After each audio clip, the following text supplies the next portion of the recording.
What's up, everybody? It's Peter Tragos, the lawyer you know, and on this channel, we break down the trials and cases you care most about so you can understand how the American civil and criminal justice system works. And we try to make sure you understand what your rights are in every situation, which is why we try to walk you through the entire legal process while also answering your insightful questions along the way. And while it's not legal advice, it's always exciting. So buckle up for another episode of The Lawyer You Know.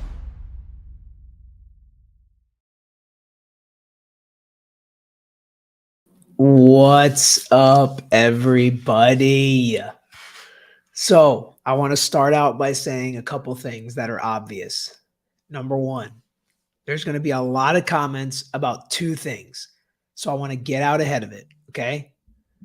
Comment number one, a lot of people are going to have something to say about my voice, okay? Yes, it's gone. This is actually on the way back. I'm feeling good. I know I don't sound good, but I'm feeling good. No issues. Been some tough work days the last couple of days, but we're getting through it, trying to think about the positives. It's a rough time of year for stuff to be tough, but whatever. Those are our champagne problems for sure. Especially the topics we're going to be talking about, like the topic today. So my voice will be one. We're going to get through this video. And I'm going to do my best. And the second, yes, Emma, the second is going to be this skin that you can actually see for the first time in a while. It is the beard being gone. A lot of people are going to have something to say. It wasn't a style choice. I dressed up like Scrooged from Mr. Cross from my favorite rendition of A Christmas Carol for our firm Christmas party last night. If you guys want to see the pictures of it, at Tragos Law on Instagram, go follow us on there. I did the chops, so they're gone now too, but I did the chops, had to shave all this, evened it out this morning, and this is what you get. A lot of people saying I look younger. Where's the Greek kid? Look, this hair. I mean, come on, this is still very Greek, very Greek. So yes, now that we've gotten that out of the way, we can get to today's topic, which a lot of you have been sending me. I didn't know if anybody wanted me to break this down. It could be really interesting. I haven't watched the whole thing on my own, but we're going to talk about the Onlyfans model, Courtney Clenney, charged with murder. She had an interrogation with law enforcement the night that this all happened.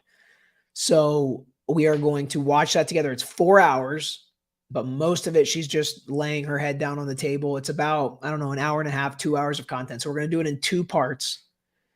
Today, part one, we're going to get through most of her statement of what she said happened.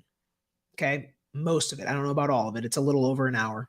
We are going to listen on 1.5 speed. Some of it's hard to hear. Some of it's not. I'll try to repeat as much as I can. But we're going to get her explanation, which I haven't heard from her mouth. I've heard synopsis of it and read a summary of it.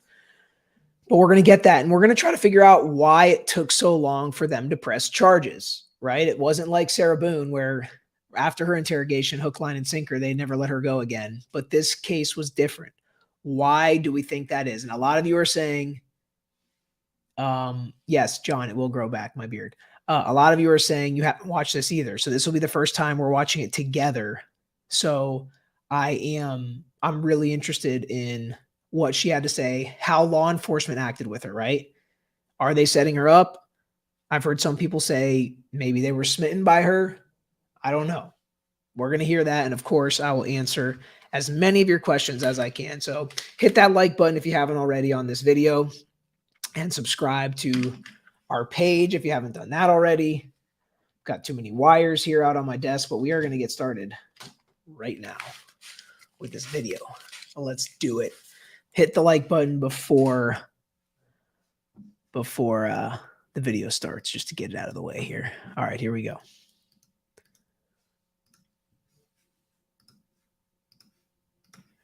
And this is 1952 in. The entire time she's just been sitting in there basically crying and praying. And then, of course, the detective does have long hair, so I'm partial to that. Men with long hair don't care, right?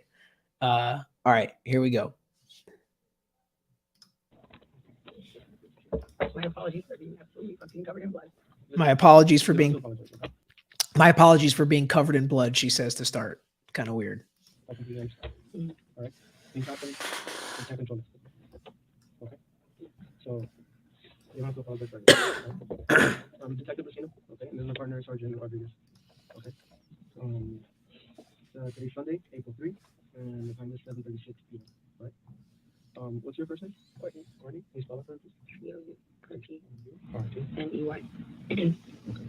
And your last name? C-L-E-N-N-E-Y. Okay.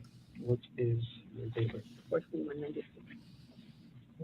When was your birthday? It's been, oh really, when is your birthday? The 13th. My boyfriend just the 12th. Oh really? Turned 28. Super close. So this is weird to me. They're talking about her birthday. The officer says, "Oh, my birthday is right around here." And then she's like, "Oh, my boyfriend's is the 12th," with like a smirk on her face. And her boyfriend right now is fighting for his life. Nobody knows if he's going to make it, and he ends up not making it. Kind of a weird just demeanor and conversation, in my opinion, with his blood all over you. Somebody's saying you can't hear it. Well, the audio is all the way up here and all the way up on my computer. So I'm doing my best with the audio. Well, you're still in the hospital right now, so okay. Take a breather. I know this must be very rough for you right now. No, we were supposed to go to the park with my dogs today. Like I did not know I explained this. Sorry. That's not what we're talking about. Yes, my birthday. Okay, what's the next question? Are you currently living there? Yes. Yeah. The address is 3131 Northeast 7th Avenue. Okay. And what apartment was it? 2201. 2201. How long have The closed captions are on as well, which hopefully will make it easier to follow. Patrick, hey, Peter and Laura, fam, from Wisconsin. Snowstorm and sub-zero temps here. Florida sure sounds nice right about now. LOL. Also hit that like button, people. Yeah, it's about 60-something degrees here right now, Patrick, but it's supposed to get to like the 30s and 40s for Christmas, which is going to be amazing. So we're all looking forward to that. Thank you for the comment. Yes, the closed captions are on. So I'm sorry. If you guys don't want to do it, just let me know. If it doesn't work and you can't hear it, we can do something else on today's show, or we can watch it and I can kind of summarize it at the end for you. But I unfortunately, I'm not going to be able to get through 4 hours of it if we don't do it on 1.5 speed, even in 2 parts. So we'll get through as much as we can today together. We'll hang out, we'll answer some questions, and then we'll come back and do something else on the next video. Right. So we'll do it. We'll do our best. you been living there? Since the first or second week of January.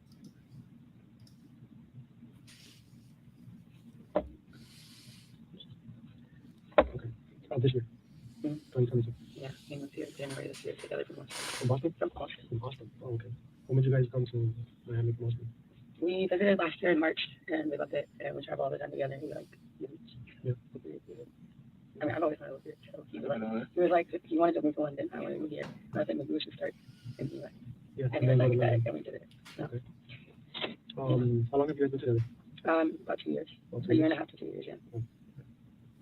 Is he okay? He's from the hospital. They're still, monitoring him.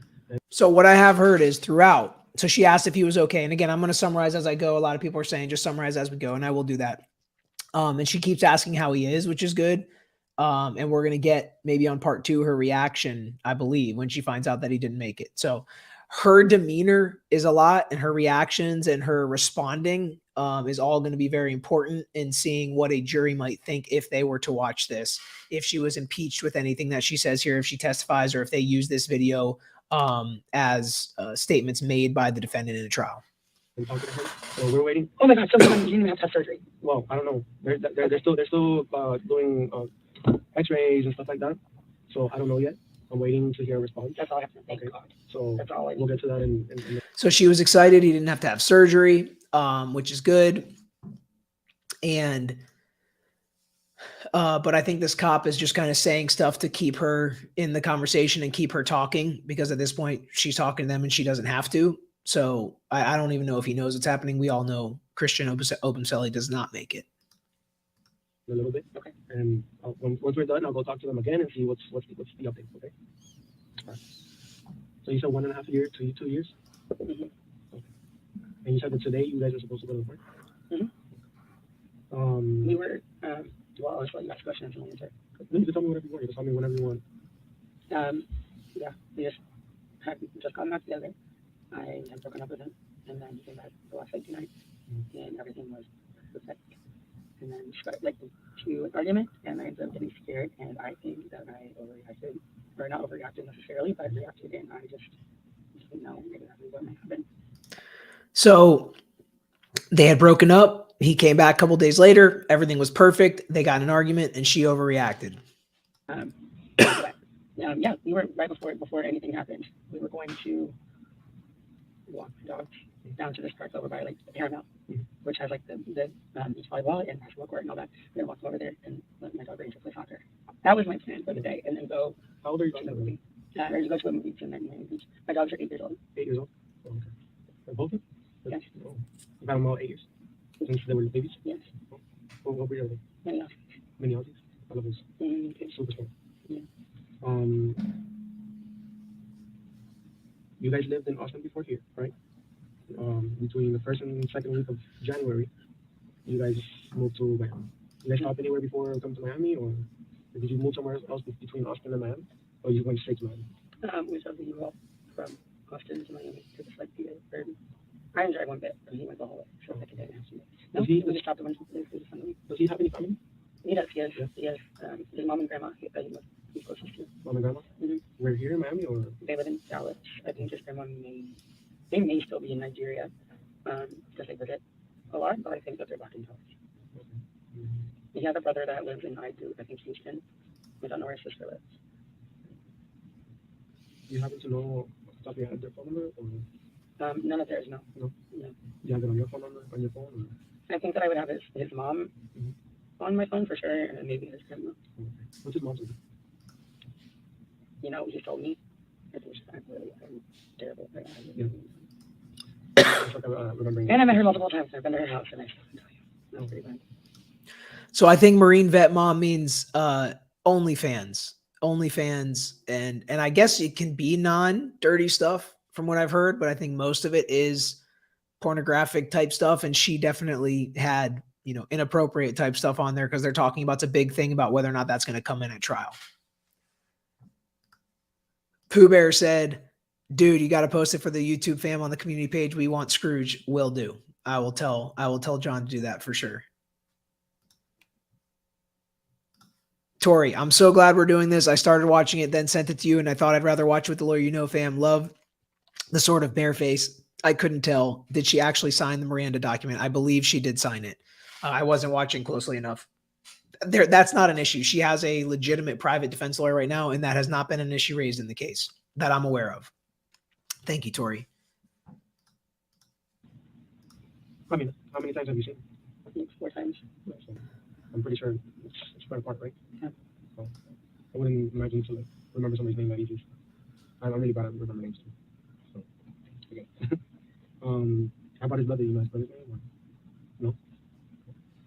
He is very not, I guess, too thorough with talking about. I mean, that's not really probably the word, but not too thorough. I feel like I calmed down a little bit when he told me So people are saying she didn't sign it. I don't know whether or not she signed it. She waived her Miranda rights, though. That's not an issue in the case that I'm aware of. Okay. They're she's not really that thorough or something. She doesn't really talk as much about his family as I do mine. I talk about my family all the time. Okay. What's your family? In Austin. All in Austin. All in Austin. Yeah, big family, small family. I am the most. I'm the closest with my immediate family. My mom, my dad, my little sister. Okay. So not really that big of a family. Okay. What's your mom's name? Deborah. And your dad's? Kim. Mm-hmm. What are their names? Clenney. Clenney. Clenney. And your sister? Morgan. Say nothing. You ever need us to take a break? Because I know it's rough, with everything going on, but you need to take a break. You gotta okay? Yeah. Thank you guys for giving me water and tissues. Oh, definitely. Okay, so do you guys work here in Miami, or do you guys have your own business? I do social media, so I'm an influencer. I guess that's what Oh, yeah. call it. Yeah, I'm an influencer. And he does stocks and crypto. What do you focus on, like Instagram or social media apps? Instagram, OnlyFans. Okay. Social media. What's It pays the bills. what's your Instagram? Courtney Taylor. Huh? Courtney Taylor. What's your Instagram name, Courtney Taylor? I can't tell if she's embarrassed or like feeling great about it. What do you guys think? Do you think she's embarrassed to tell him, or do you think she's proud of her influencer goals or whatever? Taylor spelled Taillor. Taillor. Illor.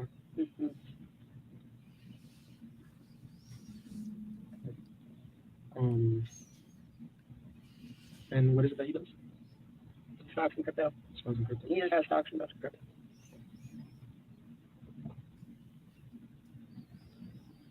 Yeah, so he's pretty good with numbers and all that. Yeah. And he's done that since you've known him, or? I mean, as far as I know, he's done it since he was 19, and he's 27. Okay. So he's pretty damn good at it. Doesn't, I guess, compared to other people that do it. And how long were you guys planning on being in Miami, or before going to London? I don't think London was ever really going to happen. I don't think I would ever do that. But yeah, we were going to move into a house. Mhm. So have an apartment, and then we were like, maybe just move here for a year. And then once we got here, we were like, no, this is dope. Yeah. So we have the dog picked out. It's a golden retriever. We're going to name Mellow. So we were going to get the house. So we have a backyard. Because I have 2 dogs, and then we're going to have 3. So we're planning on staying here for a while. Okay. I just hope we get the opportunity to do that.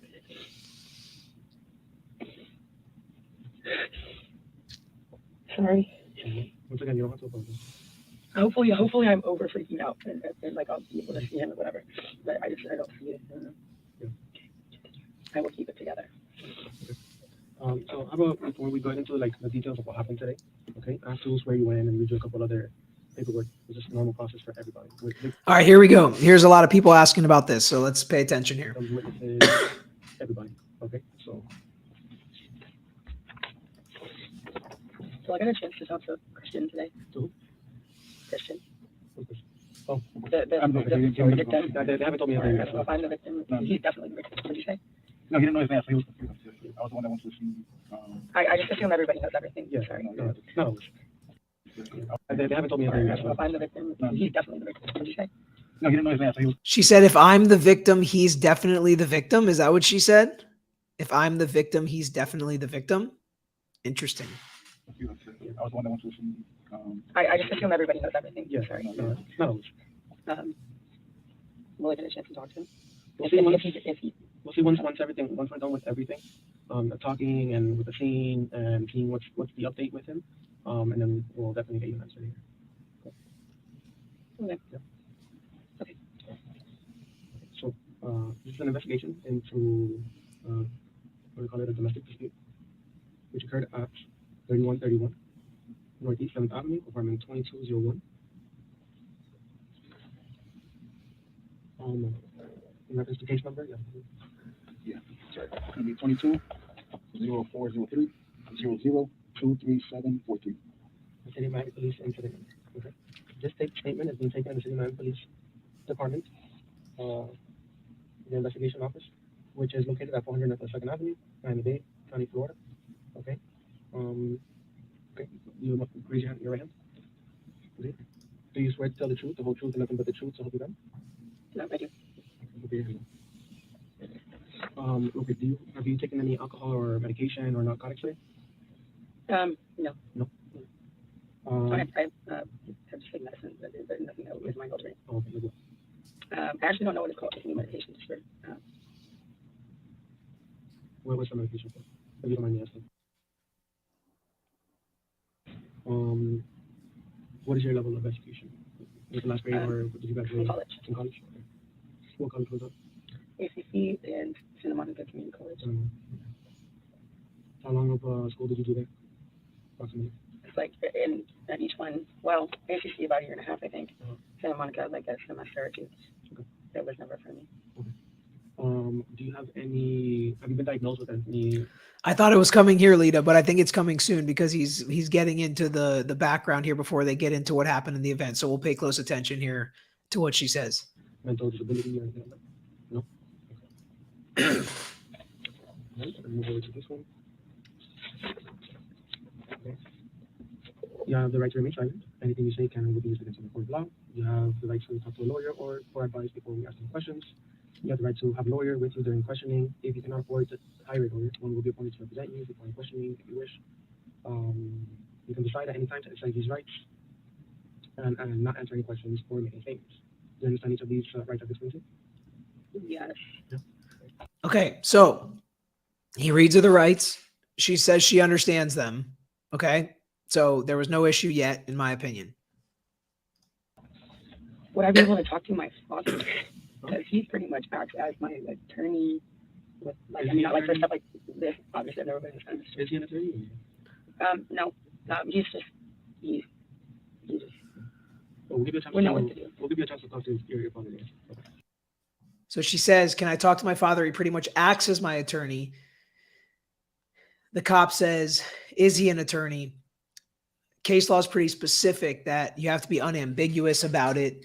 If she were to ask to talk to her attorney specifically, then he would have had to let her talk to his attorney. He did say she can talk to his lawyer.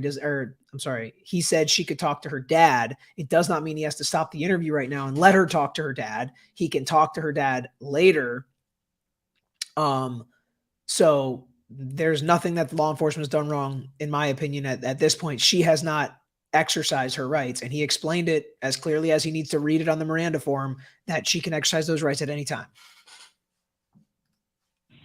I mean, before I just feel like, I don't know. I mean, I think it'll be fine. It'll be fine. I'll be fine. Tell me there's no need, but I just don't do anything. No worries, I'm gonna be able to do this. She said, "I think I'll be fine. I think it'll be fine. I just want to talk to somebody." That is not exercising your right to legal counsel. I'm trying to talk to you that, or if anybody that you need to talk to. Okay.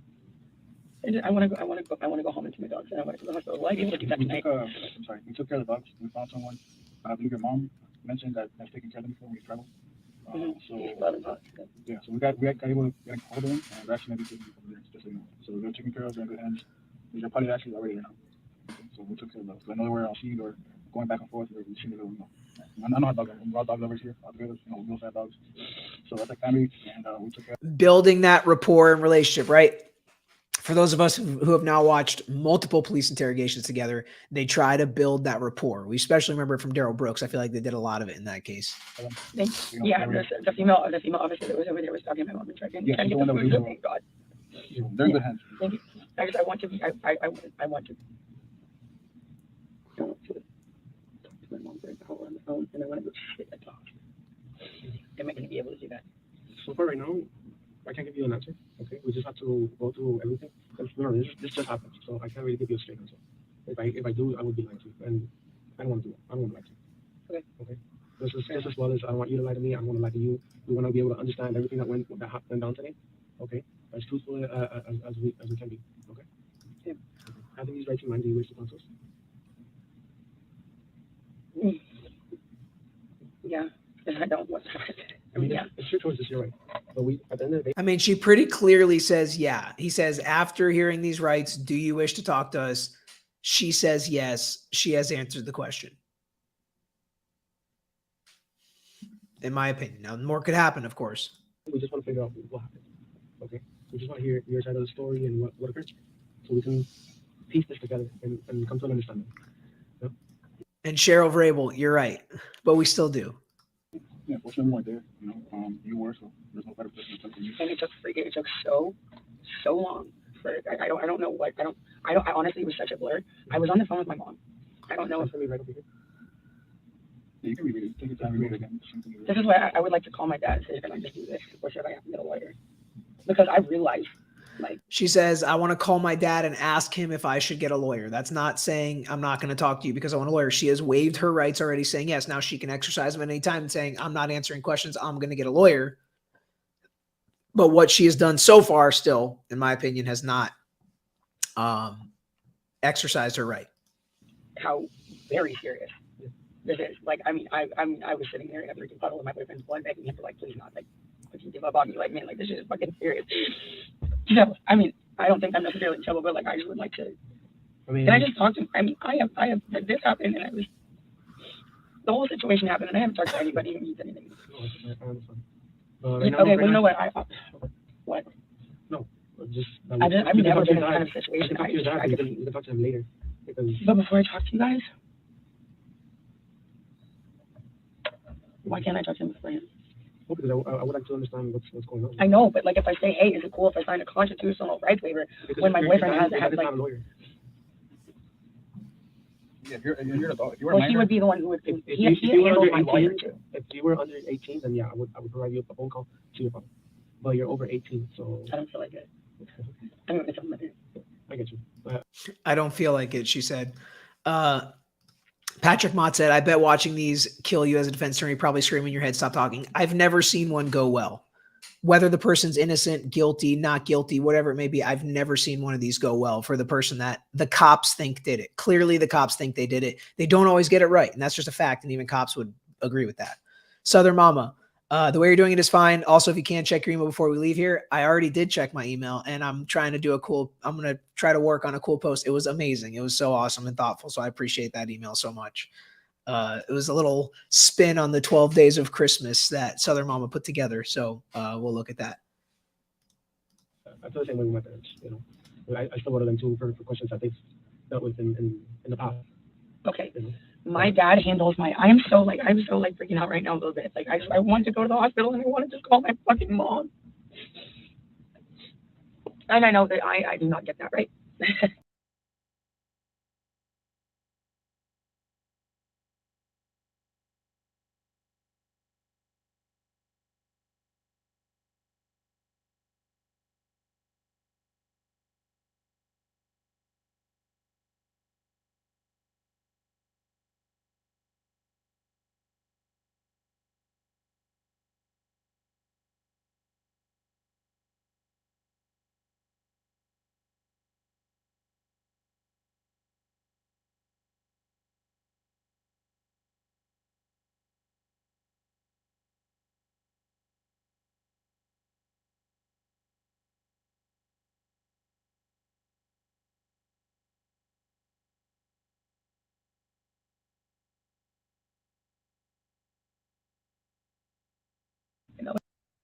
But here's the thing, this is constitutional rights waiver. My dad handles my lawyer.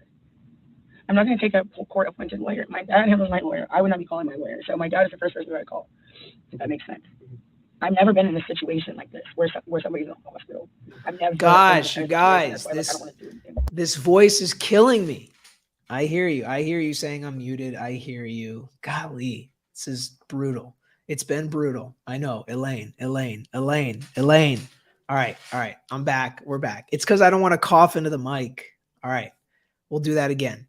I said so many people, they're trying to do this dance as criminal defendants. They're trying to do this dance as if I stay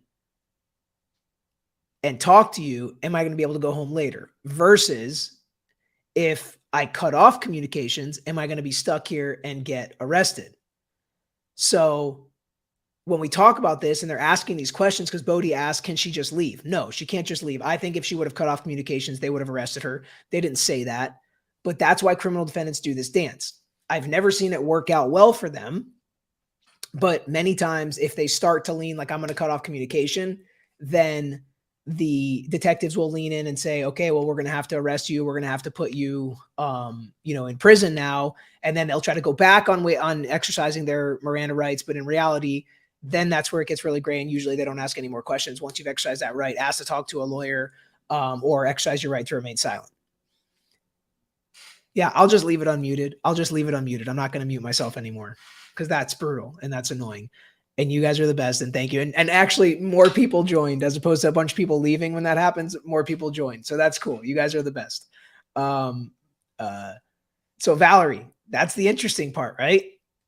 So she doesn't get charged for months and months and months, and she goes away to rehab. So that's why I'm interested in this.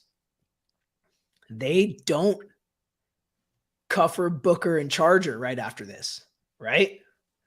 So is it something she said? Is it the way that she said it? How did we get here? All right, let's keep watching.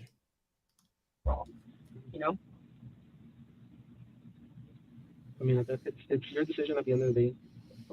But What happens if not? If not, then that's it. We don't talk about what happened to him.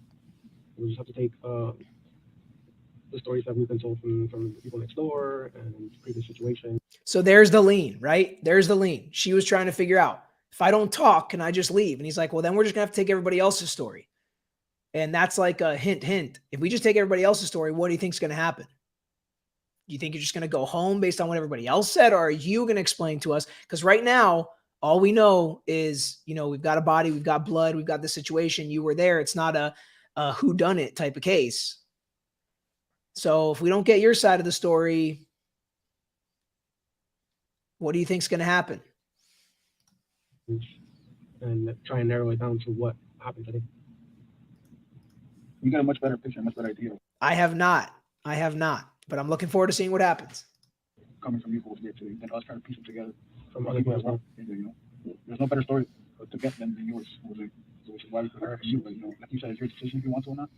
But for us to obviously proceed and make a better decision for all of us, it's getting your story. You were there. My boyfriend is not dead, is he? But he can't talk to us right now. You're waiting. Jack is just homicide. Yeah. So I That's know like the Dexter vibe. All of these things are like. to you on scene. It's Sunday. So Sunday domestic violence units don't work. So we handle their calls anytime we get into the domestic violence calls. We handle it for them. And so that's why we're raised. Christine, he is not, in the time of this interrogation right now, he is not declared dead yet.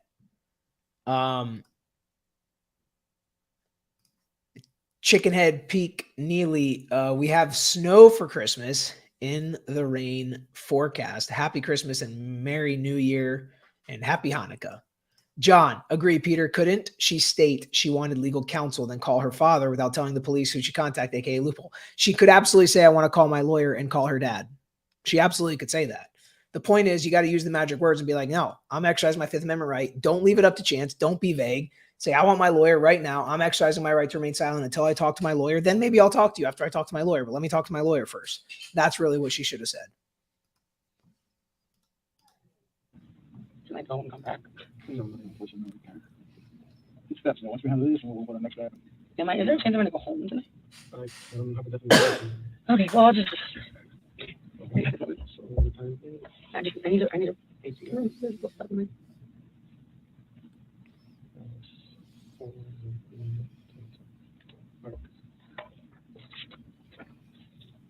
let's start from the start.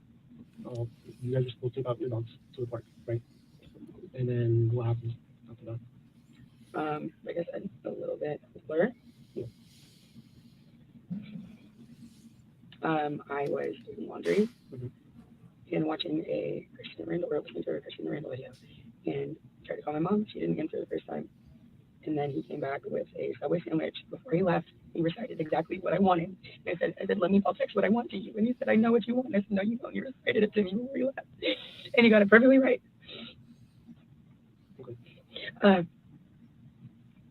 And then he left. I guess he went to go bike over there. That's just what he said. I don't know if he walked or biked, but he told me to bike personally. And bicycle? Yeah. He came back, and I said something about like, oh, are you gonna like reshare your location with me? Like, did you share it? And he said, yeah, I shared it. And I was like, oh, when did you do that? And he goes, the other day, like when you were done with me. And I was like, okay, well, fair enough. Like, reshare it. And then he told, they kind of like turned into like a little like argument or something. And then he told me to reshare mine, and I was like, hey, yeah, I will. And then I didn't do it immediately. He asked me to say about it again. And I don't know what I was thinking, but just said something about, well, what if I'm somewhere you don't want to be? Okay. Which I wouldn't have been. I love him.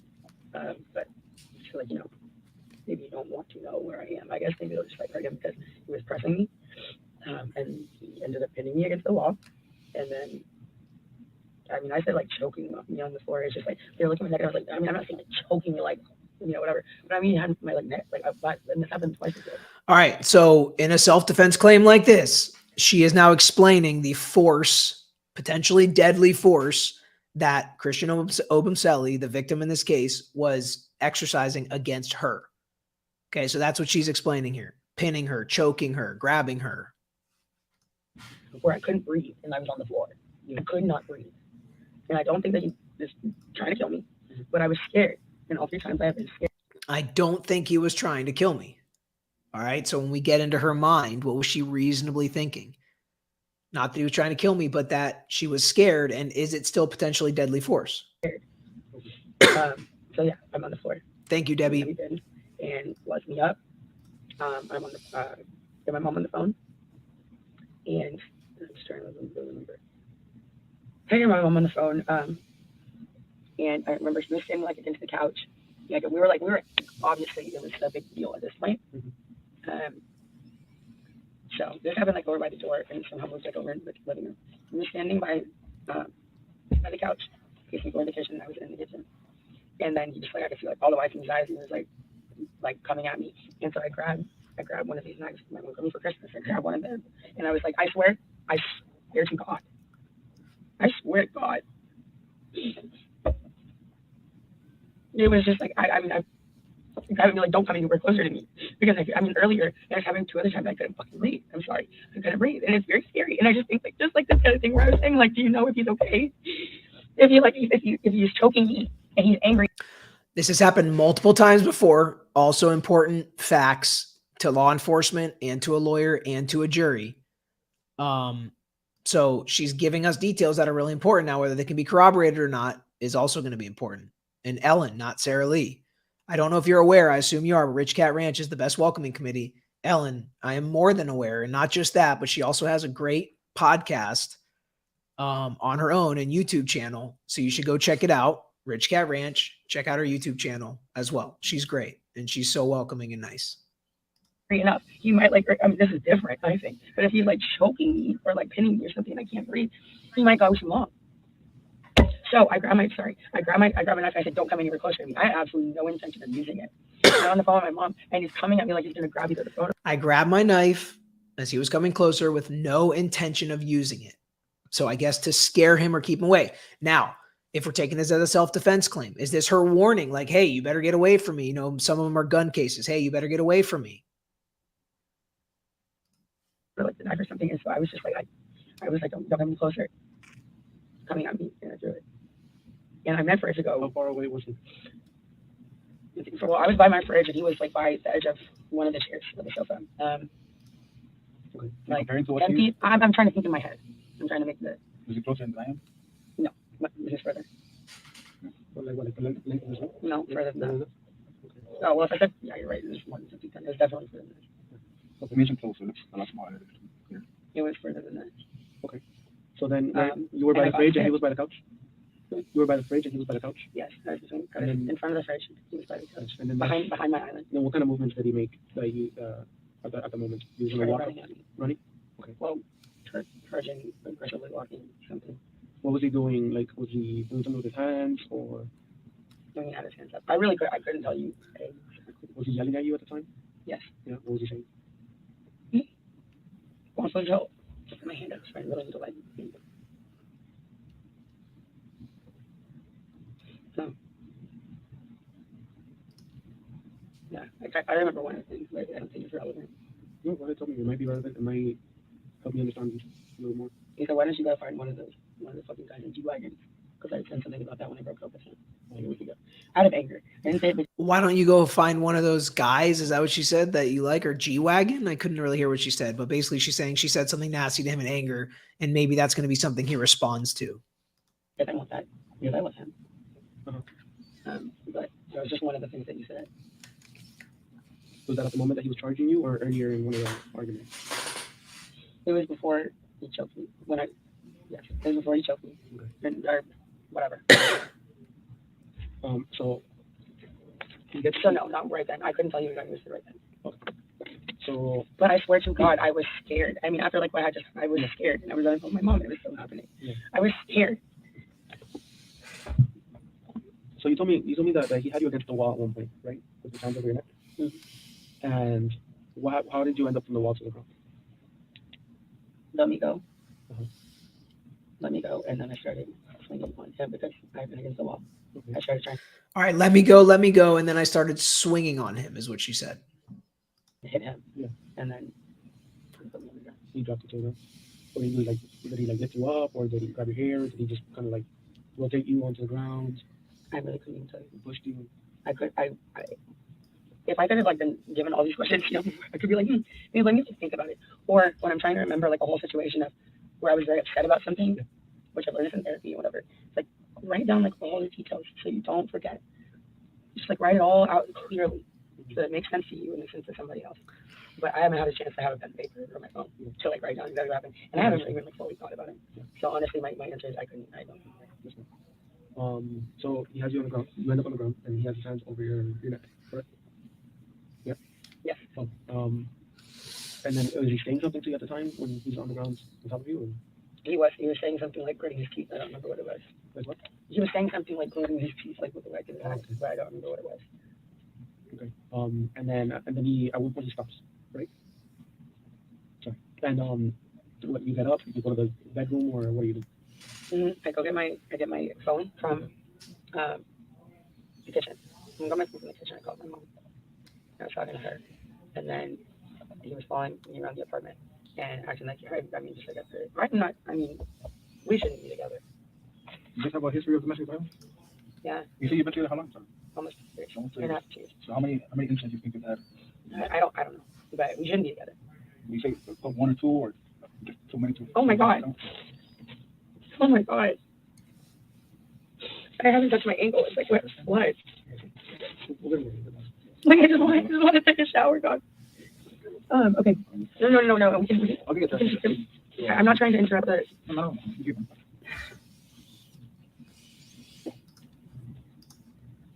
This is absolutely the most insane shit that I think I've ever been involved in. I think.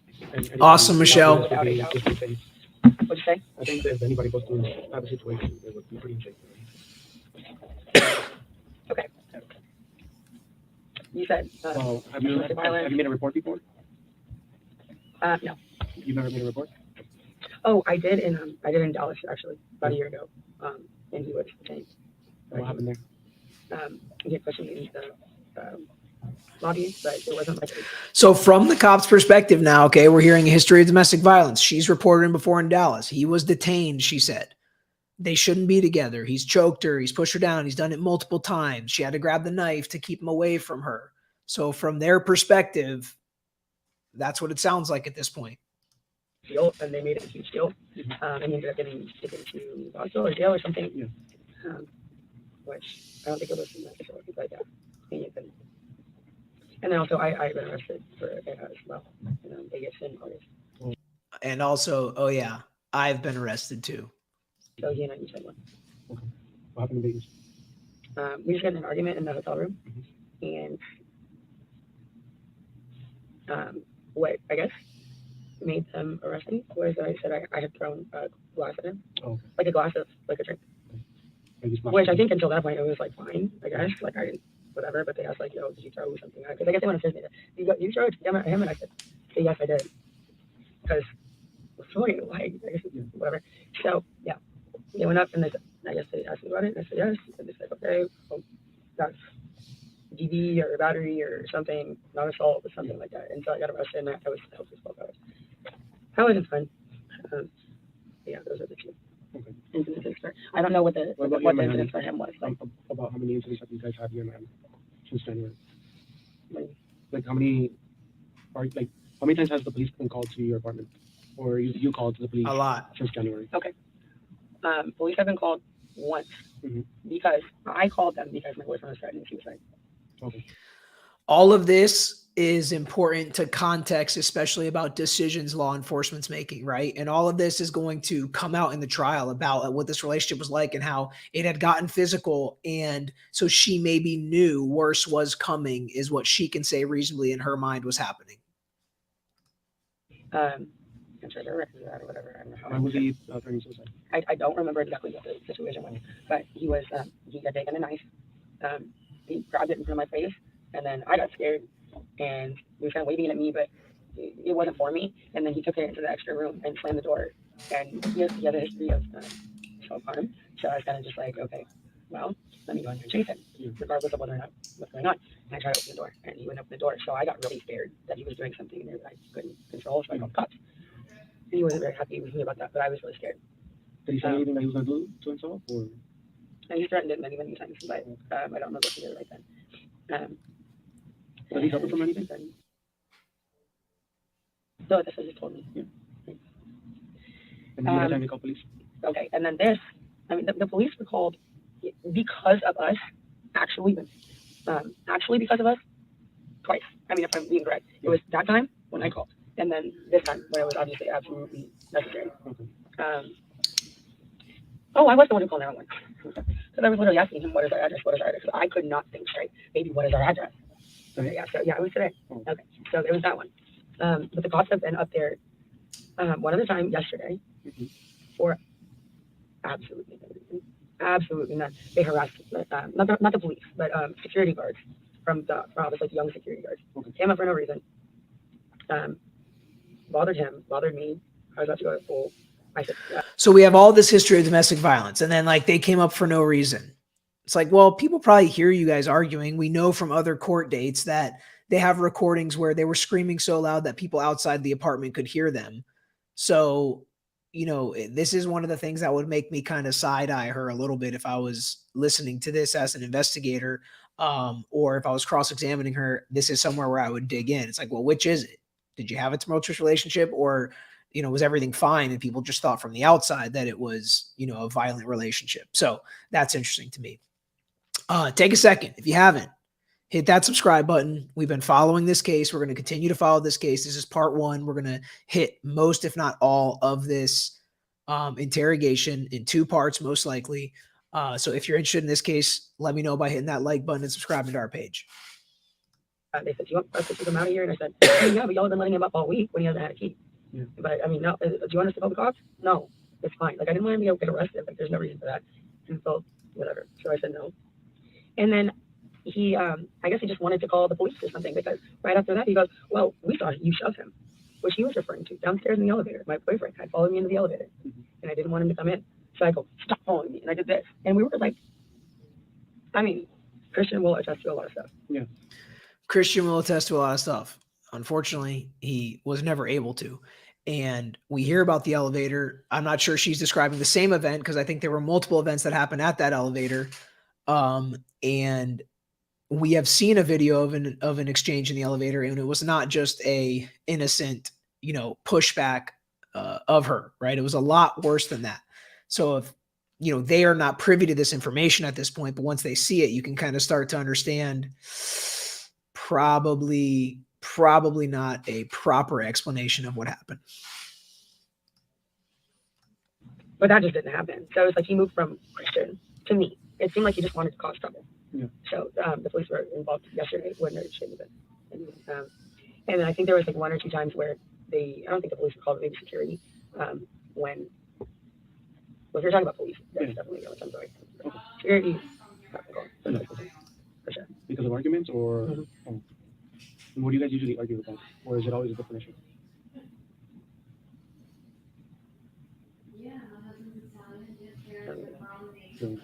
I don't know, kind of. Okay. You mind telling us about those arguments?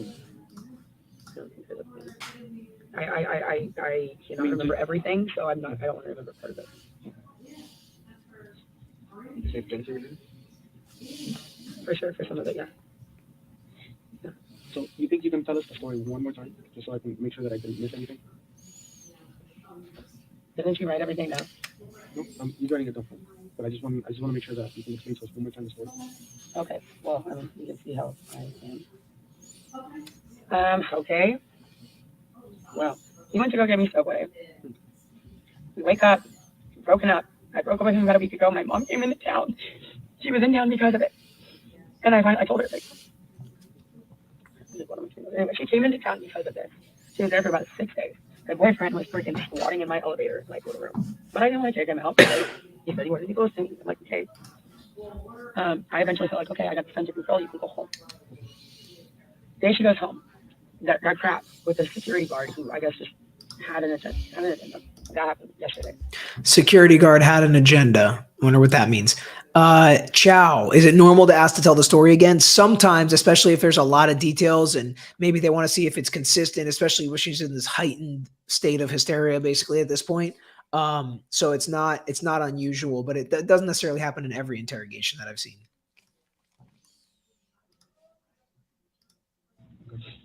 or was it day before yesterday? Honestly, I really don't. I'm kidding. It was day before yesterday. So Which security guard is this? Do you know his name? I don't remember his name. I could point him out in the lineup in 1 second. So after that fact, I was like, wow, you just tried to cause a problem for no reason. I thought it was like, why are you doing this? Like, just because, like I said, that we're over, blah, blah. And he was trying to talk to me, and I just didn't want to talk to him. I really let him have it over the phone. And I let him come back and spend the night, and then he explained the whole thing, and I was like, oh my gosh, this is so much an idea. Yeah. He explained the whole thing, and I was like, okay, you know what? Let's agree. We will never, like, touch each other again out of anger, and he will never gaslight me again. Those were the two, like, main things. And this was a very, like, late night. So the last couple days have been, he was just great. He was happy to be back in the apartment. I was happy to have him back in the apartment because I missed him. And been waking up telling me, good morning, I love you, touching me. Like, it's just weird. I felt very, very loved when I woke up this morning. That's why I'm so, like, heartbroken. It's just like, why? Why? Like, I should have just left the apartment. Come to think of it. Okay, so anyway, he went to go get me Subway, or he went to go get himself Subway, got me Subway. He rode his bike, or I guess, whatever, walked something, came back. And then I was trying to look for his location, like, while he was gone. Not because I was wondering where he was, like, sketchy. Yeah. But just, like, trying to see how far he was. Because he was on his way back. Yeah. Okay. I mean, yeah. So I couldn't see it, and he said that he would change it like 4, I think. I don't know.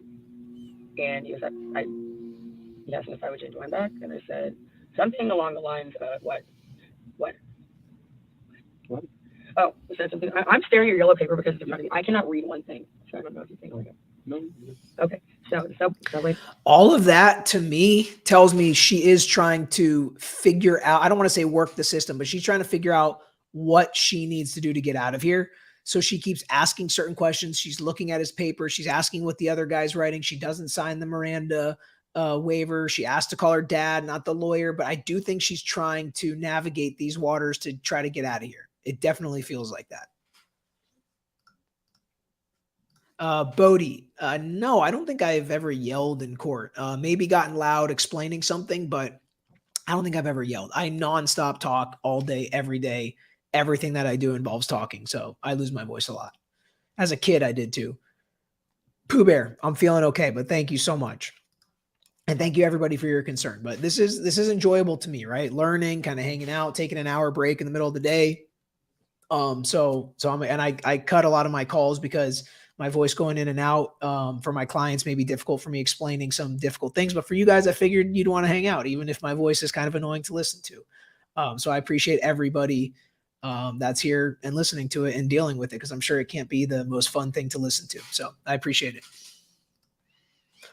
No, I never, ever, ever would I ever yell at a judge. I'm thinking I may have gotten loud and some cross, but not yelling at the witness, but instead talking loud so that the jury could hear my question. But no, I don't think yelling ever really helps you.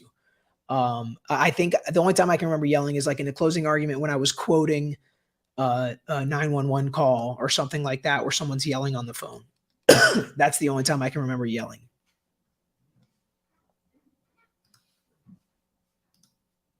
He comes back. I asked him about his location. He said he'll change it. Asked me about mine. I said something mean or unnecessary about, even though I wasn't anywhere, saying something like, oh, well, you wouldn't want to know. Something like that. And he ended up getting upset. And that's what we're about from there. I mean, it's a wall. So again, she's admitting that she says something like you wouldn't want to know, which she knows is going to piss him off. And it does piss him off, which I think works for and against her, right? Is she the one starting the problem? Not really physically, but she's giving the jury a reason why the victim might be angry and do something physically. So this is interesting, you know, the story she is telling. And she is going to be able to watch a copy of this. So she's going to be able to potentially keep her story straight by having this recorded. I don't remember where it was from there. I was on the floor.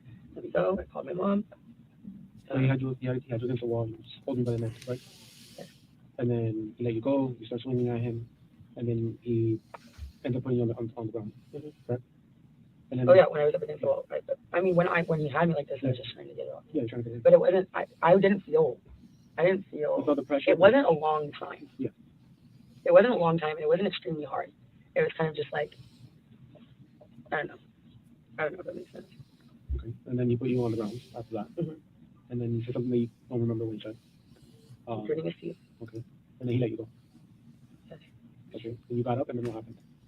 I went into the kitchen and picked up my phone. So there's also mixed views on this, right? So it happened multiple times where he did this, held her down, then let her go. So is it reasonable that she thought it was going to get worse? I mean, he always lets you go, right? I think that's something a prosecutor could argue, but it can really get gray because, well, what if this is the time he doesn't let me go and I'm too small and he's so big and, you know, I wasn't able to get out. He's so much stronger than me. What if this was the time where he left the suitcase zipped up? I'm just kidding. That's a different case. What if this is the time that he doesn't take his hand off my throat? And I think that's pretty reasonable in my opinion too. From my charger to call my mom. Actually, at that point, I walked into the living room. She was on the couch. I didn't say this before. I walked in the living room. I called my mom. You could see I was calling my mom. Okay. That made me angry. I went in the living room, took a sit on the couch, came in there, took the phone out of my hand. So I went back into the kitchen. And at that point, I was sitting there and I grabbed the knife, which, Did he ever get the phone out of your hands? Or? No. He just came over to me and was trying to get it. And then I went to the kitchen. I don't not think that this was. I don't know. I really don't know if this is justified at all. I actually don't know. Oh, that's weird. So she just said, and I actually just had a friend of mine in law enforcement who I think is watching this, Joe, at the same time. And he just texted me that she's going to say at some point that I really don't know. I don't know if this was justified, right? So is she thinking in her head, how do I make this a justified stabbing? How do I make this justifiable self-defense? And that's what she said there. I'm going to back it up one more time so we can listen to it together again. I really don't know if I do not think that. Here we go. Listen closely.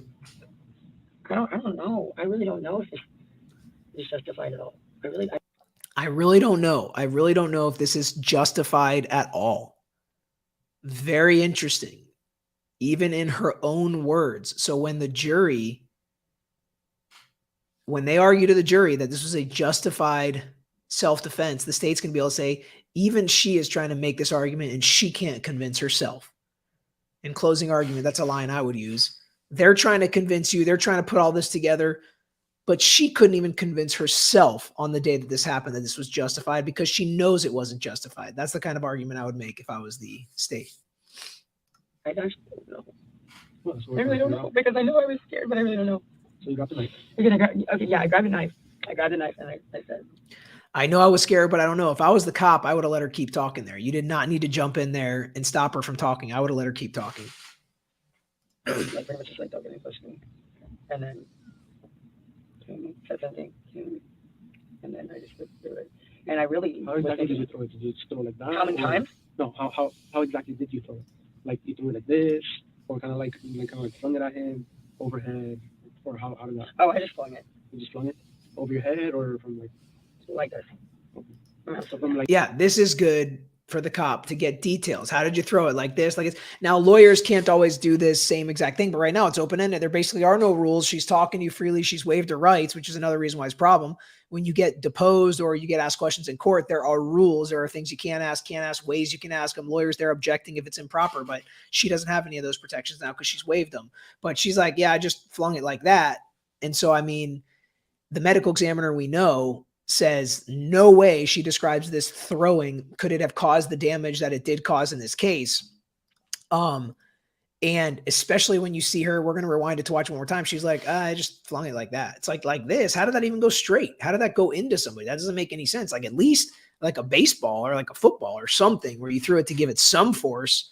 But the way that she described it to me, I'm not seeing it. I'm not a medical expert. I'm going to rewind it one time. We can watch it again. You just flung it over your head, or from like this. So from like beside your head.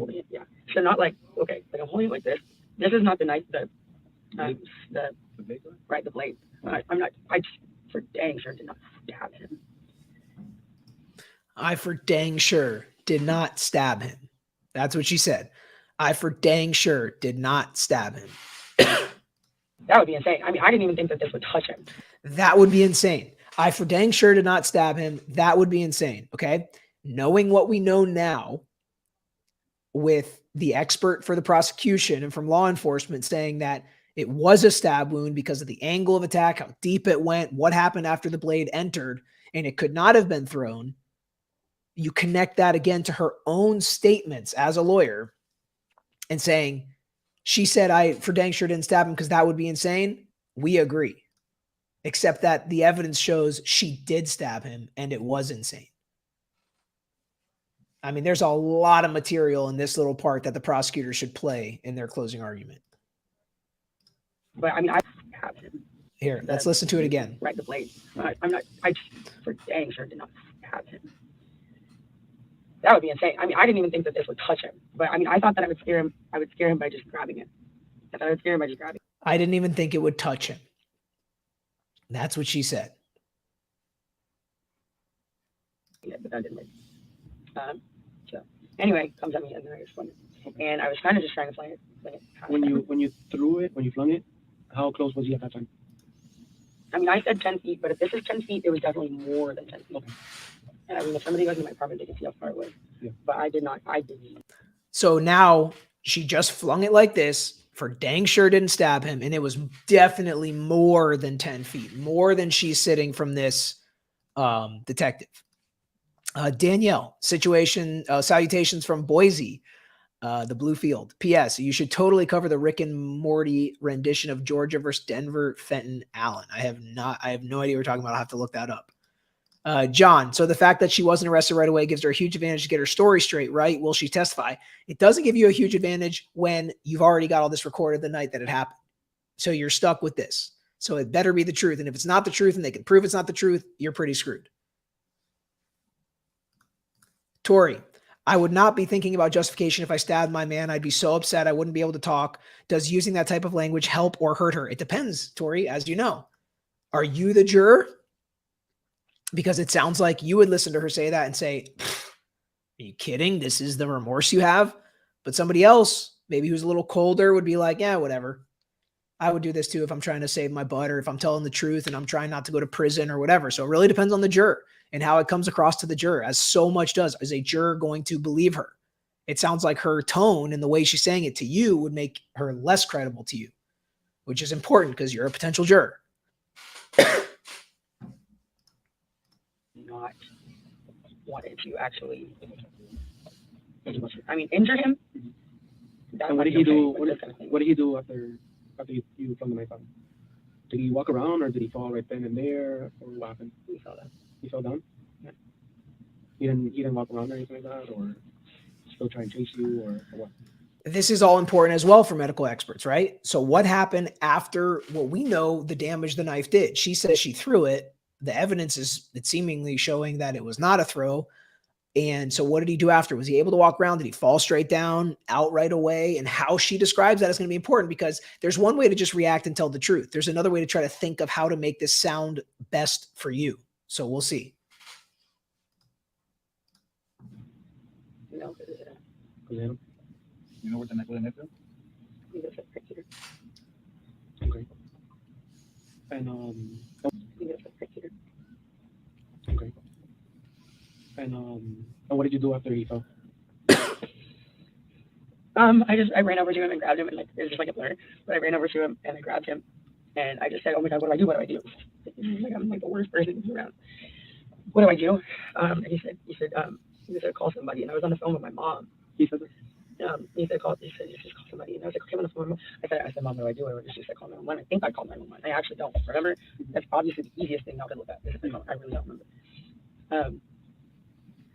Why did I end up taking it?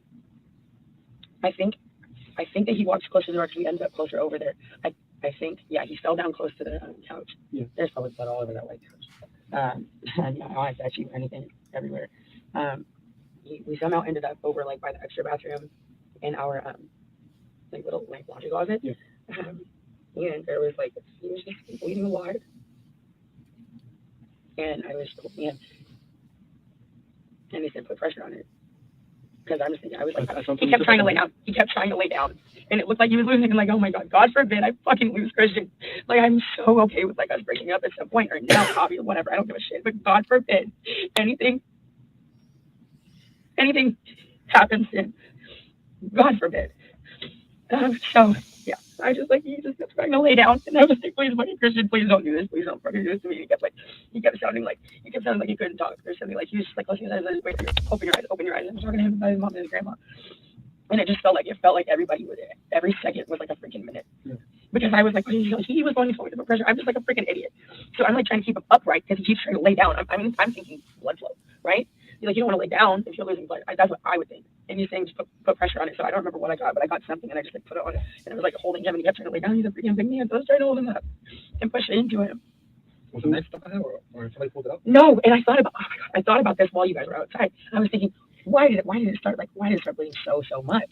Because is it just like hit him? I'm thinking maybe it just, I don't know, like if it was really deep or not. I don't know if it just hit him and came out or if he grabbed it. Because I almost got a little irritated with him when I was out there. Because I was like, I swear, this is freaking rule number one. If you watch Game of Thrones or anything else, you're gonna anything. Yeah. You have something in you. So she's getting her expertise here on what to do from Game of Thrones. We see those cases like the active shooter cases, they blame it on the video games. Are we going to start blaming domestic violence on the violence in Game of Thrones? But that's where she learned not to pull something out of somebody, I guess. It's hard to be objective in the comments when she doesn't have the wherewithal to put pants and a shirt on, my goodness.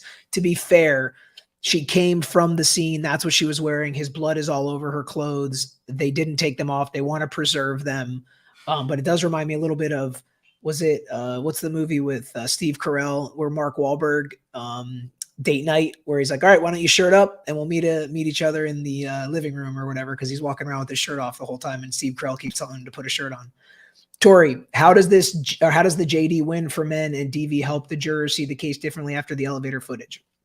I mean, I think that we are definitely trending toward understanding either gender can be the victim of domestic violence. She's been arrested for this now. So obviously the prosecutors and law enforcement think that that's a real thing. So we'll see. Karen yells, did he fall on the knife or trying to get it out? Maybe.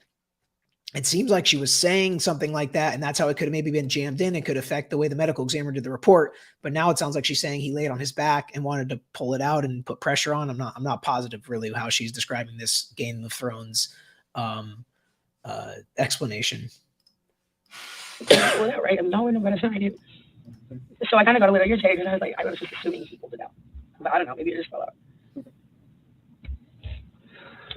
Yeah. What's your weight and height? 5'8", 150. How about Christians? 6'1", 210. 210, so you're a little heavier, significantly heavier. Yeah. Okay. As far as your DV history, the cop says so he's significantly heavier. So it seems like the cop's leaning towards her. We know obviously how this ends, that they let her go. So eventually she leaves. How many times has he ever put his hand on you before? How many times would? Has he ever put his hands on you before? Dude, we've been over this. She already said yes to this, but they are asking her again, and she's going to say yes again, I assume. 2 years you've been together. Maybe like 5 times.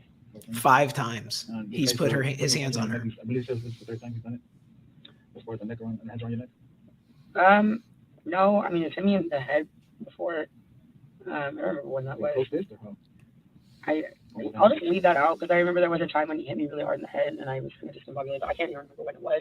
It might have just been like when we were drunk, but I know it happened, so I'll just leave that out because I can't give you the exact facts. It seems weird. She's like, there's this other time he hit me so hard he knocked me out, but I'm going to leave that one out.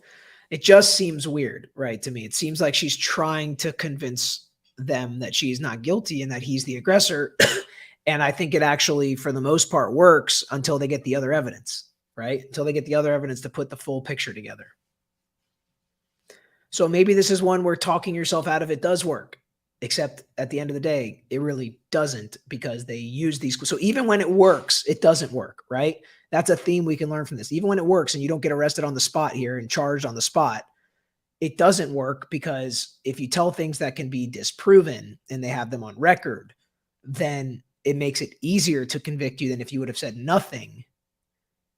And then later your lawyer can present the self-defense case if those facts exist and if that is true. Tori, no, nobody knows. I shouldn't say nobody. I think later in the video, they come and tell her that he didn't make it. But at this point, they're at the hospital trying to save his life. I don't know why about anything. The last time was in Tulum. He grabbed me by my hair or something. We were both drinking, but there was a bench in front of our bed, and he threw me against the bench, and I hit the bench, my head at the bench, and I fell on the floor. There was another time my mom was on the phone and threw me into the wall of the bathroom. But I mean, I am certainly a crazy person too. I mean, not crazy. There's no doubt about it. People are saying there's probably abuse on both sides. There's no doubt about it. It seems like there's evidence of mutual abuse throughout this entire relationship. That doesn't necessarily make this self-defense, but it also doesn't not make it self-defense. So I don't think this is like a slam dunk, hook, line, and sinker type of case. I think there's a lot here. And I think this interview made it harder for her to win, not easier. She may have won the battle and lost the war, as they say. She did. She may have won over these two cops, but I think this has given the prosecution so much more evidence against her than if she would not have spoken at all. I'm very aggressive and just really particularly just so like in a relationship, I guess. And choking, how many times did you 3. Whose name is on the lease? Mine. Is yours? Yes. Do you guys have an ID? Because I was kind of a message that, so you couldn't just find any IDs. Do you guys have any IDs? Are you talking about the Yes, the apartment. Yeah. Like where would we find his ID? well, I saw one of the police officers with a passport, so I don't know if it was mine or his. They were looking for both of our IDs. We're almost at the end of this clip I was planning on showing in part 1, and we're almost to 2,000 people in the chat. If we get to 2,000 people by the time we get to an hour and 21 minutes, which is kind of the end of this chat, then we'll play another little part. If not, we'll kick it over to part 2. Either way, we're going to do a part 2 because there's a lot more to this to get to that's really interesting that I think you guys will be interested in. But 121 is basically when she finishes telling her story of what happened. And I told them that mine would be in a tan purse or a brown purse that was in the ground. And one of them came out of the house with passports. So they said it was mine. But yeah, I have a couple of forms of ID in with them. What about him? Where's his ID? Or what did he keep? He should have them in a bag. Is it a wallet or like a night bag or anything? Yeah, I don't think he keeps this. Well, it could be in his like that bag might be in there that he had on today because he usually doesn't leave the apartment. That is ID. Like He had that on. Like a side bag? Yeah, it's like one of the off-white things. It's like a black Okay. bag with a yellow strap. Anyway, that's what he was wearing when he went to Subway, so I'm assuming it was in here.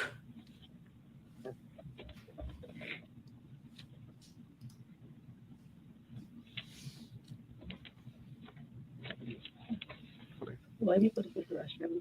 Yeah, well, in a minute we're gonna get somebody to come over and escort you to the restroom. Am I going home? We gotta see your blue team and everything, and we'll give you a better answer. Okay. Yeah, it's gonna be a little while and see what you can for the rest of that. Anything. When will I be able to talk to the parents? Where is your Because phone? where's your phone? Where's my phone? Yeah. It was inside the apartment. Inside the apartment, like on the counter? Did you leave it on the counter? Kitchen counter? It was on I think the entryway table. What's your phone look like? What's your phone is? It's an iPhone. I think the case would come off. No color? Space gray or rose gold. I honestly don't remember what color it is. Not his. Which iPhone do you have? The newest. The newest one? I think he has a 12.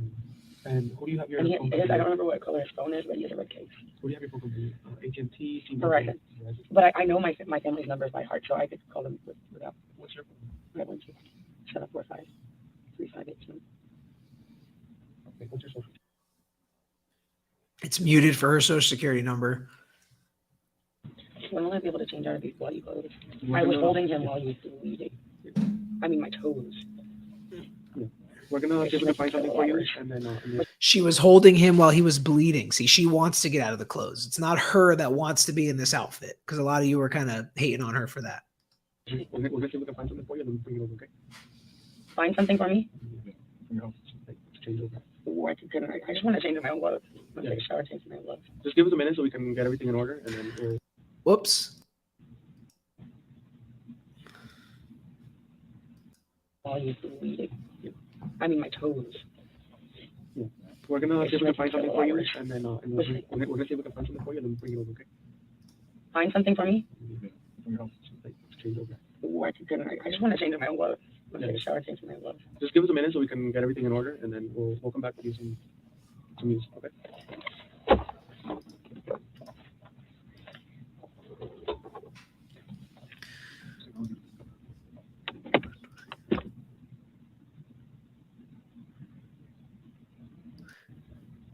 And then somebody comes in and shows her a picture on the phone. We'll watch that before we end part 1. Let's just send you a picture. They stayed there before. Oh my God, is that what she sent you that from today? No, that's from today. That's from the other day because you left them. Oh, okay, yeah. They take really good care of them. Thank you so much. You have no idea how appreciative I am of that. So that's pictures of her dog, the people that were watching her dog for her. I was really scared. Yes, I did. I'm just picking my nails. I have nothing else to do. Just picking my nails off.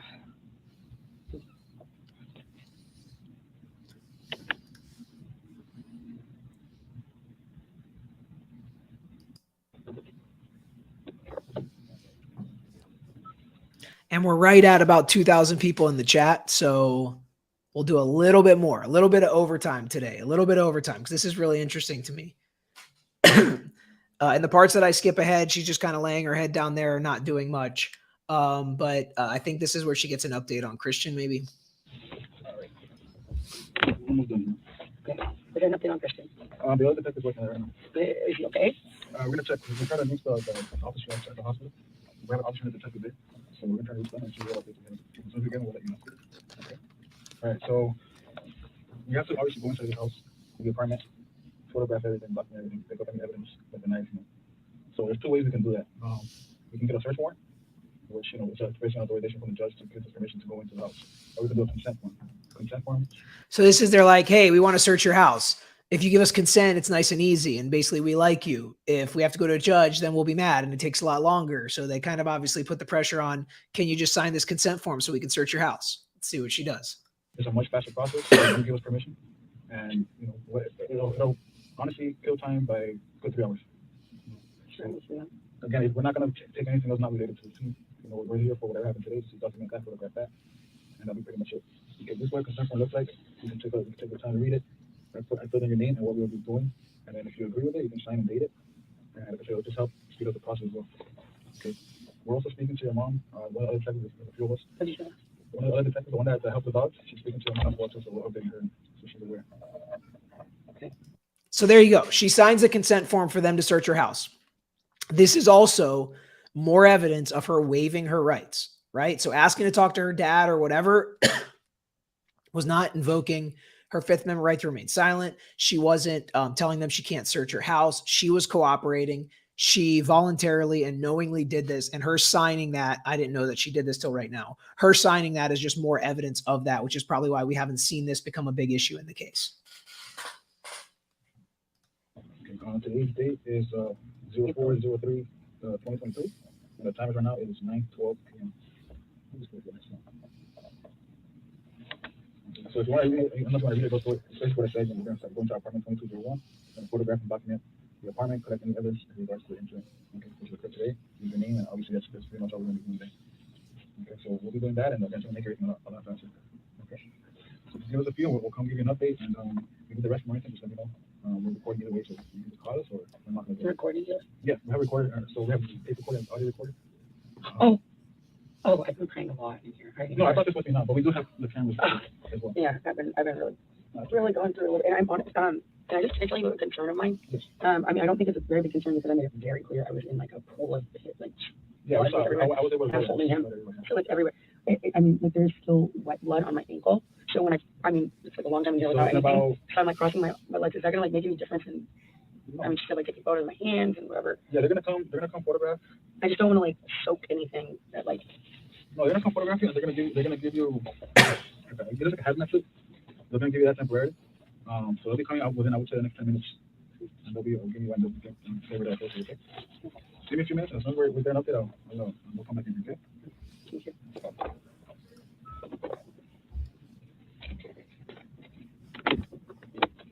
So again, she just lays her head down for a little bit on the table.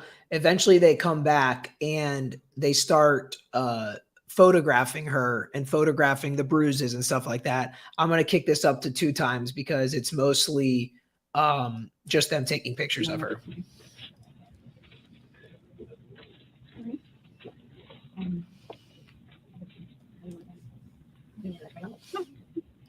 pictures of you, okay? You can stand for us. You can stand for us. So a lot of us have seen these pictures. You've seen the blood,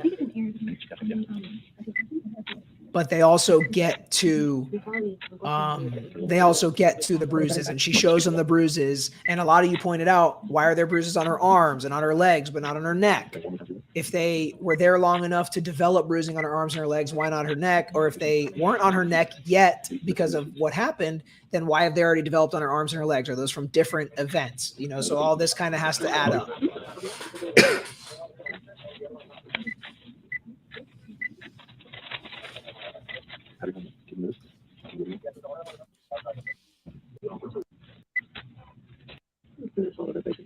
All right, so here's her talking about some bruising. I mean, there's all over the place. Are you looking for injury or are you just general photo right now? Okay. Are you looking for injuries? She asked, and he said just general photos for now.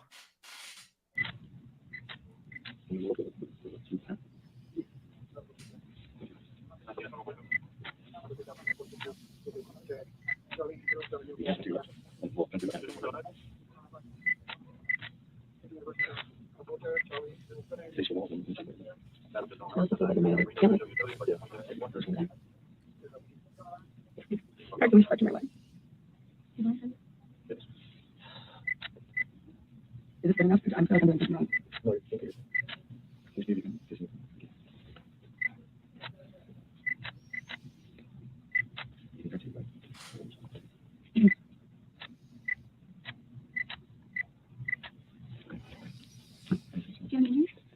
I'm not bruised all over the tank, but I'm probably just covered in blood. Do you have a bruise in your arm? Do you have a bruise in your arms, on your neck?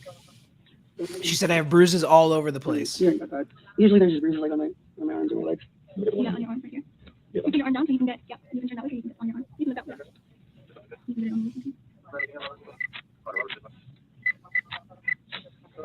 your Is that from today? All over the face. To show kind of the colors of the bruising, I think is why they did that. Or maybe there's a, or is that a ruler? Maybe the size of the bruises. I don't think so. I don't think so. Where I need to know. You don't have any on your face? No. I have. I'm usually like I have bruises most of the time, like all over like my legs and my whatever. So I mean, not where it is now. So I have bruises most of the time, usually. So I mean, to me, those are not new bruises. Those are not evidence of self-defense. Those are her statements. Again, you can use against her that, you know, you admit you have bruises all the time. Like you play sports, you work out, whatever you do, like you get bruises. Everybody has bruises all the time. You're not saying any of these are from, you know, an hour before when this altercation happened.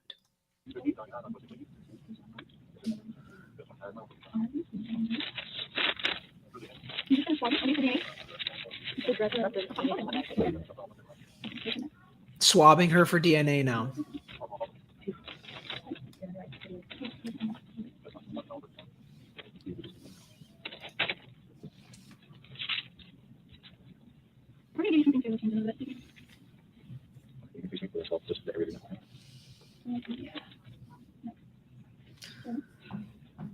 So they're swabbing her neck, right?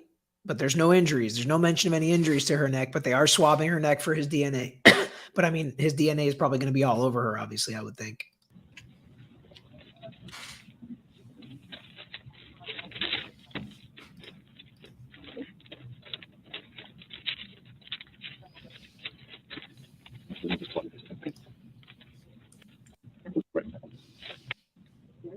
Swabbing for DNA everywhere. But again, this doesn't really do much for either side, in my opinion.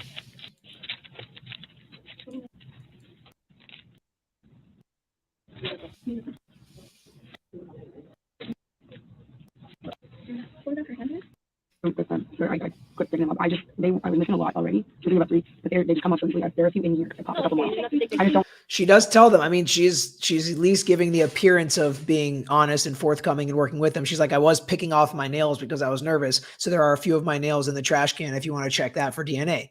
So, I mean, that's a positive for her. So if you're law enforcement, you're looking at it, she's definitely cooperating, doing everything she can to cooperate with you. When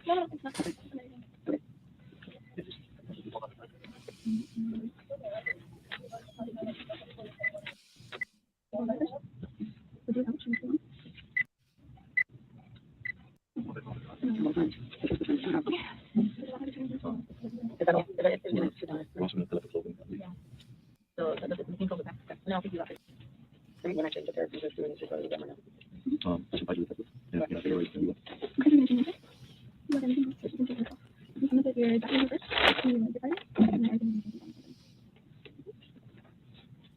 I don't want to see her undress. I don't know if that's what we get here. Okay. So she goes and puts on the blue outfit. And then when she comes back, she lays her head down here. They come back at like 2:50, take a sample-ish is what I have here. And then, all right.